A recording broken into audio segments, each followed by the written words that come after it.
Welcome to രജൻസ്. നമുക്ക് budget friendly ആയിട്ട് വരുന്ന ചുരിദാറിന്റെ വീഡിയോ ആണ്.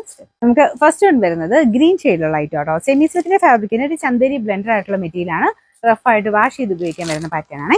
പിന്നെ അത് ചെറിയ ലൈറ്റ് ആയിട്ടുള്ള ഒരു ഗോൾഡൻ വീവിംഗ് ആണ് പോയിരിക്കുന്നത്. ഒത്തിരി ഭയങ്കര കളറല്ല കേട്ടോ, ലൈറ്റ് ഒരു ഗോൾഡൻ വീവിംഗ് ആണ്. ഇതാണ് ഫ്രണ്ട് കംപ്ലീറ്റ് ആയിട്ട് ആ ഒരു വീവിംഗ് പാറ്റേൺ കൊടുത്തിട്ടുണ്ട്. ബാക്ക് സൈഡിൽ പ്ലെയിൻ ആയിട്ട് വരും കേട്ടോ. ബാക്ക് പ്ലെയിൻ ആണ്, ഫ്രണ്ടിൽ മാത്രമാണ് ആ ഒരു വീവിംഗ് കൊടുത്തേക്കുന്നത്. ദുപ്പട്ട വരുന്ന ഗരുവാൾ ദുപ്പട്ടയുടെ പാറ്റേൺ ആണ് ഇതുപോലെ. ഇതിന്റെ ബോട്ടം വരുന്നത് സാറ്റിൻ സിൽക്ക്, സെയിം കളർ തന്നെയാണ് കേട്ടോ. കുറച്ചുകൂടി ലൈറ്റ് ആയിട്ടുള്ള ഇതാണ്. പക്ഷെ നമുക്ക് ബോട്ടം ഇച്ചിരി ലൈറ്റോ ഡാർക്കോ ആണെങ്കിലും നമുക്ക് ഇങ്ങനത്തെ മോഡലിന് പ്രശ്നമില്ല കേട്ടോ. ഒന്ന് തയ്ച്ചിട്ട് കഴിയുമ്പോഴത്തേനും കുറച്ച് നമുക്ക് ടോപ്പിന് ഭംഗി കൂടുതൽ കിട്ടത്തേ ഉള്ളൂ. കാരണം ഈ സാറ്റിൻ സിൽക്കും ടോപ്പിന്റെ മെറ്റീരിയലും തമ്മിൽ ചെറിയ വേരിയേഷൻ വരുമ്പോഴത്തേനും കളറിന് ചെറിയൊരു വ്യത്യാസം വരും. പക്ഷെ അതങ്ങനെ തയ്ച്ചിട്ട് കഴിഞ്ഞാൽ അതിന് വൃത്തികേടൊന്നുമില്ല കേട്ടോ. ഇതിന്റെ നമ്പർ വരുന്നത് M780, റേറ്റ് 790 മാത്രമേ ഉള്ളൂ. 79. അടിപൊളിയായിട്ടുള്ളൊരു യെല്ലോ ഷെയ്ഡാട്ടോ.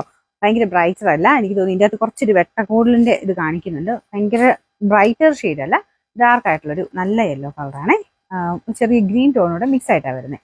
ദുപ്പട്ടയും സെയിം തന്നെ രീതിയിലുള്ള ദുപ്പട്ടയാണ് കൊടുത്തിരിക്കുന്നത്. ആ ഒരു ഗരുവാൾ ദുപ്പട്ടയുടെ മോഡൽ. ബോട്ടം സാറ്റിൻ സിൽക്ക് കേട്ടോ. ദുപ്പട്ടയുടെ സെയിം ഷെയ്ഡ് തന്നെയാണ്. ഇതിന്റെ നമ്പർ വരുന്നത് M782, റേറ്റ് 79. നമുക്ക് 4 ഷെയ്ഡ്സാണ് ഇതിൽ വന്നേക്കുന്നത്. അപ്പൊ നാലാമത്തെ കളർ വരുന്ന ഒരു ഗ്രേഡ് ടോണാണ്. നല്ല കളറാട്ടോ. 4 കളറും നല്ലതാണ്. അതിൻ്റെതായ രീതിയിൽ സെപ്പറേറ്റ് എടുത്ത് നോക്കിക്കഴിഞ്ഞാൽ എല്ലാ കളേഴ്സും നല്ല രസമുണ്ട്. ഇതിന്റെ നമ്പർ വരുന്നത് M783, റേറ്റ് 790 മാത്രമേ ഉള്ളൂ. 79.